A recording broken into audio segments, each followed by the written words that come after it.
we'll ask Michiel to come up on the stage.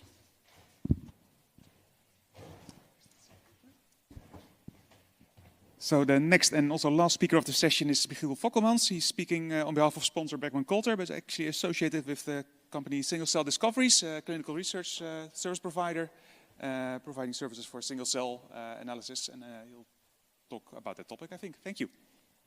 Yes, thank you very much. So I'm an automation specialist. So the talk will be slightly different maybe to the earlier talks today. So Single Cell Discoveries, we're located in Utrecht and we are a CRO specifically focused on single cell sequencing and bulk sequencing. So we have over 10 years of experience in single cell transcriptomics. And some of the methods that we provide as services have been developed in our own lab, and that's something we keep on doing with our R&D team.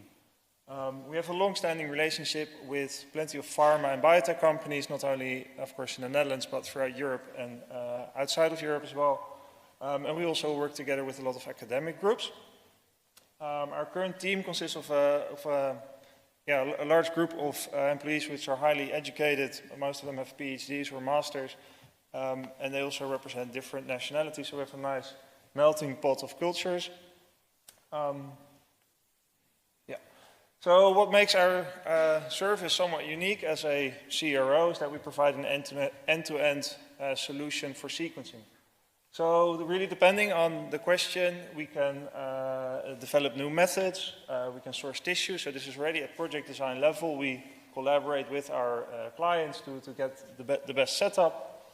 If needed, we can provide sample, or we do of course sample preparations, but again there we have a lot of experience. We sequenced over 40 different species, 30 different tissues, and really depending on what you need, we can do the nuclei isolation, we can do Fox sorting. We have experience with fresh material, frozen material, fixed material. So anything you want, we can probably run that. Then we do the sequencing in-house. And then finally, we have a data team that is also doing all the data analysis, making interactive reports, and again, supporting our clients with specific questions. So some of the methods that we now offer as commercial services are initially based on our plate-based methods, so that's SortSeq and VASA. So these are 384 well plates, all focused on single cell sequencing from based on Fox projects. Then we also have the more like single cell sequencing based on pools or based on a larger number of cells. So that's the 10x genomics workflows that use the droplet technology. We do immune cell profiling, but we also offer like split pool methods, such as the methods offered by Scale and Parse. We also offer bulk sequencing. Because we're a single cell sequencing company, of course, the bulk sequencing can be very low input because we can also sequence individual cells. What's particularly interesting here is that we also offer this in a discovery-seq type of approach, so you can actually sequence drug screens. So think again, 384 well plates or multiple of those plates, and then get transcriptomics results on that. And then lastly, we recently launched also spatial transcriptomics based on Visium HD.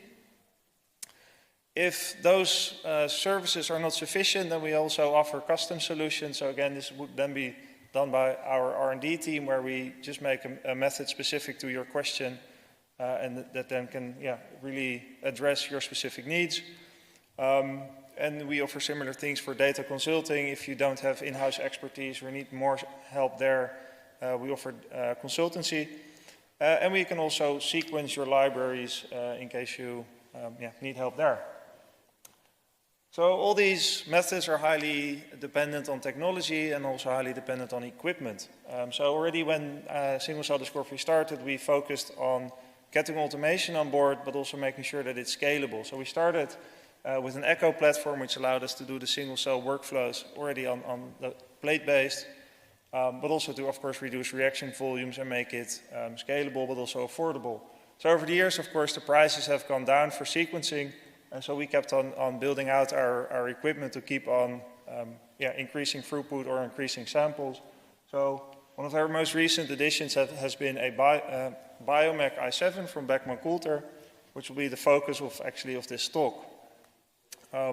Because indeed, as the prices have come down for sequencing, we noticed that we were also getting more projects in. I mean, single cell discoveries was of course growing, we were getting more projects, those projects were getting bigger, we needed to run more samples, but we also wanted to maintain a low turnaround time. So to be able to do that, we collaborated together with Beckman Coulter and 10X to automate the library preparation for the 10X workflows. So it's a collaboration between three companies.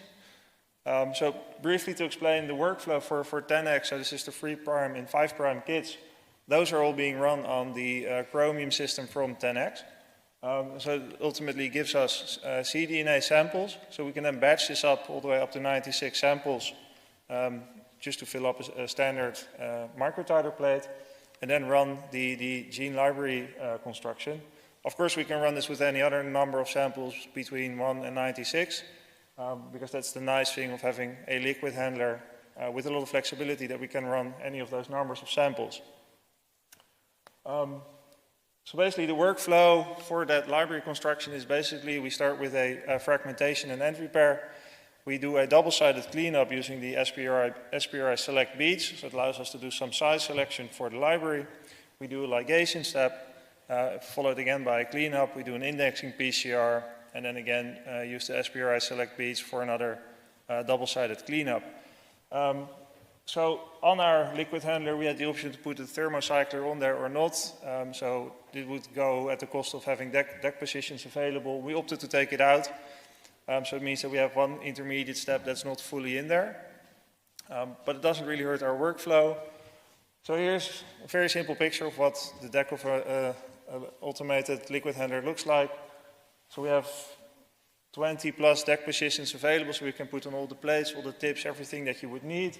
And then on the left, we have one arm with a gripper and a 96 multi-channel head, and on the right, another arm with a gripper and an 8-channel that can move independently. It can dispense any random volume across those 8 tips, so we can, again, it provides us with a huge amount of flexibility, allowing us to do different volumes, different wells, different plate formats. And then on the deck, we now also incorporated active position, so it allows us to have temperature control on deck, so either to cool down reactions or provide a fixed temperature. And we have a shaker on the deck, which also again allows us to shake samples, particularly useful during cleanups. So we could basically get the whole workflow automated.